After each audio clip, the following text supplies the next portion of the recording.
So there are many really useful hidden functions inside of the first Descendant menus. They range from adding more detail to your HUD, to farming utilities, to some extras that enhance your gameplay.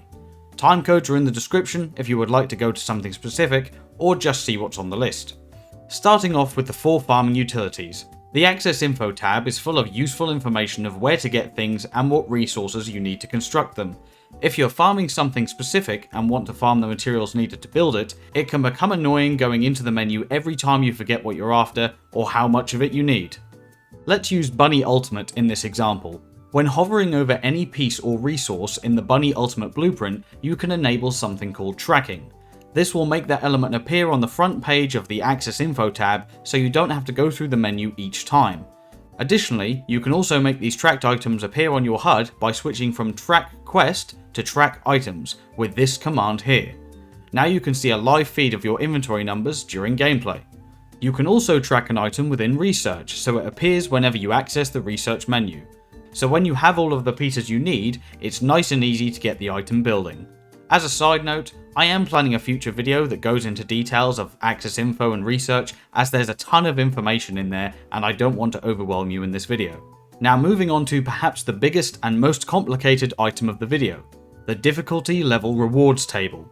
You will need to have unlocked hard mode to access this table, as there is no normal mode equivalent. This table is a guide to show you exactly where to farm very specific reactors and some components. Simply go to your map and press the difficulty level rewards button. This will show you a ton of reactors and a couple of components with information on exactly what the reactor does.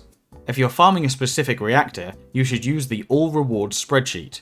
This sheet shows you the same information as the previous menu, but allows you to see all of it in one place and allows you to see what's both currently in the drop tables and what's coming in the future. This top reactor in Kingston would be a good fit for my bunny build because it's electric, focuses on general rounds, and enhances fusion skills like her laser ability. If you go back to the original menu and find that reactor, you can press on it and it will take you to where it drops on the map. Next up is challenge tracking. I found that keeping straight in your head exactly what challenge you need to complete can become frustrating, especially when you have to go to the Battle Pass screen every time you need to check. If you go to the Challenges tab and hit the track button, they will appear inside of the game menu, so you can easily see your progress mid-game and remind yourself of what you need to do. You can also favourite awards in the journal, so they appear at the top when you open the respective award menu. Now onto the general HUD settings and visuals within the game menu. For this segment, I will show you a before and after of all of these settings, as some changes can be hard to notice at first glance. On the game menu itself, there is a button called Hide Battle UI that turns off the HUD in its entirety so you can just see the lovely visuals of the game without any of the guff. However, if you want to see some more detailed guff, there are a few settings that do just that. Under the Gameplay tab in Options, there is a section called Damage Display Options. Weapon Damage Details adds extra numbers for different types of damage.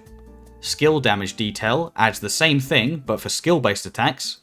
Show HP and Shield Values shows a number next to your health and shields. Show HP and Shield Increase-Decrease shows a number under your health bar that tells you how much health you've lost or gained from an attack or recovery. And Show Status Effect Texts adds text to status effects when you are affected by them. In the section below, in Control Method, you can change the grapple hook to be more obvious or remove the visuals completely. This last option is mostly for the sniper folk. Under the Display tab, there is a setting called Show Explosion Effect during combat that allows you to not see other people's explosions. This will allow you to have a clear view of the target even if they're being bombarded. This final section has some extra buttons you may have missed in the menus you use frequently. It took me a while to notice some of these, so don't feel bad if you didn't notice either. Starting off with dismantling modules, there is a button prompt to select all of your duplicates so you don't have to do it manually. In Module Enhancement, you can press the plus or minus next to the module to enhance multiple levels at once. When in the weapon bench, you can press this heart down the bottom to only show your attached items. When doing weapon readjustment, you can lock up to 3 of the options you want to keep to avoid changing them.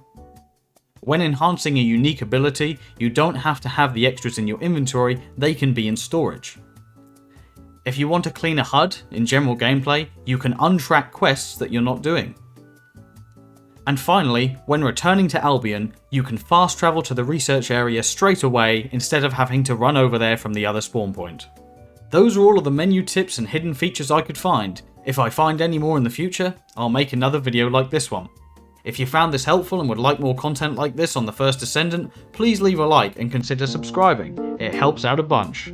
Thank you for watching, stay brilliant viewers, ta-ra!